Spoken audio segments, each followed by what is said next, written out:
Bonjour Banamboka Balandi. Bonjour Banamboka Balandi, émission de biso ya autopsie ya mboka na chaîne de biso ya New Libre Débat TV. Et qu'on peut s'amener mboka to kola bon message za la na mikili ya Amerika, ya Afrika pe ya Europa mobimba. Yango wana to peut s'amener mboka poko le banabino de cette biso kola kola muka ezali volontaire nzambe.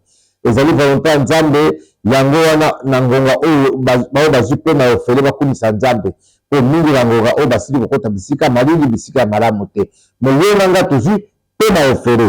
Et ndako na koyebisa bino mwana mboka tata mokonzi ekolo mwana mboka Félix Tshisekedi akende kolancer bongo séminaire ya mwana mboka Marie Nyange na ministère de l'environnement oyo balansaki première édition oyo etali makambo ya climat des affaires na thème nango ezalaki forêt biodiversité et herbière.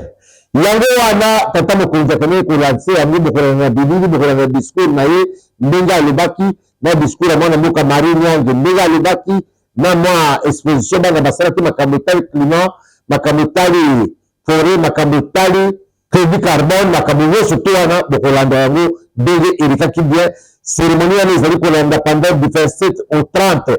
Félicitations na mwana mboka Marie Nyange discours ezali kitoko exposition ezali kitoko apesi biso utilité ya makambo etali forêt makambo etali climat et puis makambo etali crédit carbone mboka na tino mboka ya kotuela te mboka ya kotolengana te bokomona bino moko na badiscours na asali bokomona ndenge ezalaki kitoko. J'avoue que ça donne de l'espoir de voir nos enfants être préparés déjà aux défis du futur. Et je voudrais ici remercier les responsables de l'école Le Cartésien. C'est vraiment un exemple de formation qu'il nous faut dupliquer partout et à tous les enfants de la République démocratique du Congo.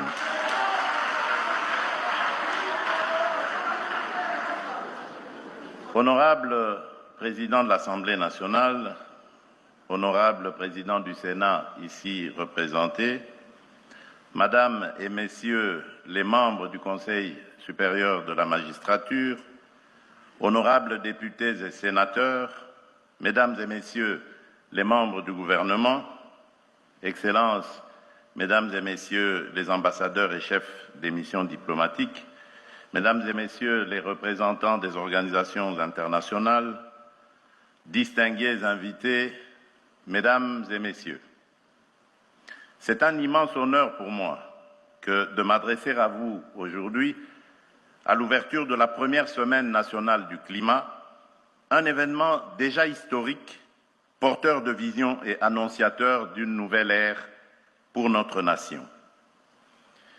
Pays béni de Dieu, la République démocratique du Congo est dépositaire d'un patrimoine naturel unique. Elle abrite le deuxième plus grand massif forestier tropical au monde, des tourbières parmi les plus étendues de la planète, un réseau hydrologique exceptionnel et une biodiversité d'une richesse rare. Nos écosystèmes séquestrent des milliards de tonnes de carbone, régulent le climat, purifient l'air, fertilisent les sols et approvisionnent en eau et abritent des espèces endémiques. Yawa tukimbango na makambo ya tzamu kozela isuku inogire musée oyo basali mwana mboka tata mokonzi Kondo Mobutu Sese Seko na famille na ye bakendaki kolancer yango ezalaki bongo kitoko mingi bokolanga na image nango toza na commentaire mingi ya kosala te commentaire ezali image nango tata mokonzi Félix Tshisekedi akendaki kolancer yango tokei mpe nakoyebisa bino makambo ya soni politicien azali moto ya bwana politicien azali patriote politicien azali moto ya honneur politicien azali moto abatelaka mboka ne mwana mboka José Makila asali soni bokola extrême bino moko na top Congo incapable ya koloba ke agression oyo toza kovivre yango ezali agression rwandaise batuni balobeye abali kobeta bonoko Makila azalaka DG ya OVD Makila azalaka vecteur na ITPR azalaka vecteur na transport Makila asalaki misala ebele mpe sénateur député tala moto oyo nori bangi azali kotielike pana aza moto oyo azali koteka mboka epai ya barwandais. Quel est le pays qui agresse la RDC aujourd'hui? Le pays qui agresse. Mais si nous sommes agressés, C'est une très bonne question. Pourquoi nous ne déclarons pas la guerre vis-à-vis de ce pays? Quel est le pays qui agresse la RDC? Vous posez une question, moi je vous en pose une. Non, Claire, mais quel est le pays qui agresse la RDC aujourd'hui? Si vous savez que nous sommes agressés, qu'est-ce qui nous manque pour pouvoir nous battre contre ce pays? Ce n'est pas à moi qu'il faut poser cette question. Moi, je pose la question, s'il vous plaît. Oui. S'il vous plaît. Oui. Vous avez demandé qu'on vous laisse expliquer. Je voudrais que vous répondiez clairement à ma question. Et je vais vous répondre. Nous sommes aujourd'hui fin octobre 2025. Ouais. Tous les rapports des Nations Unies faisant foi. Quel est le pays qui agresse la RDC aujourd'hui? Si vous me dites que tous les rapports des Nations Unies faisant foi, qu'est-ce que les Nations Unies attendent pour condamner très clairement le Rwanda? Ça a été fait. Ça a été fait. Mais répondez à ma question. Pourquoi vous posez une autre question? Pourquoi ça vous met mal à l'aise? Ça ne me met pas. Mais répondez à ma question. Quel est le pays qui agresse la RDC aujourd'hui? Je suis vraiment à l'aise. Mais allez-y, donnez-moi. C'est une question fermée. C'est à vous? Oui. Non. Non, ce n'est pas à moi. J'ai dit les rapports. Je ne suis pas un étudiant pour avoir une question fermée. Je suis un acteur politique. Vous me posez une question et je vous réponds. Par une question. Non. Par une question. C'est aussi une réponse. C'est aussi simple. Mais Thierry, c'est aussi une réponse. Je dis ceci, tout simplement parce que moi, je ne suis pas le garant des institutions. Je ne suis pas le commandant suprême pour que vous me posiez... Vous êtes acteur politique, un acteur politique majeur du pays. Oui, mais vous ne savez pas dire clairement à vos électeurs de Sud-Ubangi quel est le pays qui agresse la RDC aujourd'hui. Je sais où vous voulez arriver. Non, je veux juste un nom. Mais ce que vous voulez, je veux juste un nom. Mais ce que vous voulez, je vous le dis en vous regardant dans les yeux, vous n'aurez pas ça de ma bouche. Pourquoi? Incapable ya kolopo soka lumba parole ba kuboya makamyo surtout ezali soni. Toke ni rota ya bino na bibili ko baza ko tatabana na monoko. Yawe ko da dossier o ezali uti ko le kana kurumba. Bino bino ko kurumba o ezali dossier jikoko na mwana mboka Rigel Bakonga. Ba image o totali o de ko jikoko a lebi pour que vous version mwana mboka Bakonga te mwana mboka Bakonga a passé aux aveux. Ba tiri sur extra image mais makamesana kuna pepe se fundami na cour d'ordre contre mwana mboka Rigel Bakonga na ba militaire wakendaki na bango yango wana tokobeta moto to ka mwana mboka Rigel Bakonga apesa te ya version soki ezali ndenge parce que na ile association de militaires pour reconnaître ba acte ya mabe bato bazukaki masasi ebetaki bokomona bino ko baintitulé yango nde basalaki tokoza Rigel Bakonga mpo ye toyoki mingi na bato alingi makambo wana ezala video ya kala ezali boyola be maire yango totuli ese la video ya kala apesa biso mosolo ezali nini mosolo mwana mboka jikoka alobi ligia na kotaki kuna ya kingabwa amemi bamilitaire asali dega apase aux aveux. On est quel jour? C'est le 16. Le 16 ou le 17? Ah, le 17. On est où là? Tu peux expliquer aussi par Kingabwa qui m'est allé? Non, qui m'est allé. D'abord, c'est un papa chez moi, c'est un grand frère. Tout ce qui s'est passé, je présente mes excuses, c'est un papa, il n'y a pas de problème. Ça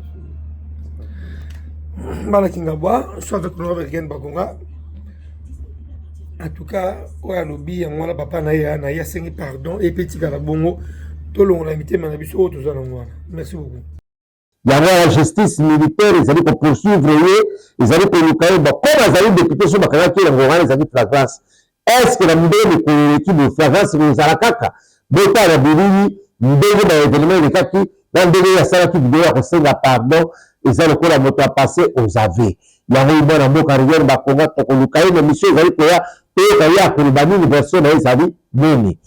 Donc, comment on a reçu le makambo, ndenge elekaki kuna na kolumba bibembe ezalaki te na kolumba bato bazokaki bomonaki bino moko ndenge estambelaki ke Rigel Bakonga akotisi bato na Kingabwa Rigel Bakonga beti bato bazoki bakoti hôpital masasi ebetaki mwana mboka jikoka alobi Rigel Bakonga azali auteur ya makambo wana ye azali mokolo makambo wana makambo nyonso tolo ezali kaka ye bakanga ye na bapolisier na ye ndeko mpe azali awa te azali na mobembo soki azongi tokotala soki makambo ekoleka ndenge nini tokokenga dossier oyo etali basyndicaliste ya onatra bakomi koexagere surtout syndicat osase wana azali syndicaliste mais ezalaki eloko ya na ye oyo asili kotika biso konde la mer osase okita nkoi ye nde azalaki mokolo syndicat wana mais ndenge atika na intersyndical wana akóma lokola poche na ye azali kosala mensonge koakize mwana mboka Martin Lukusa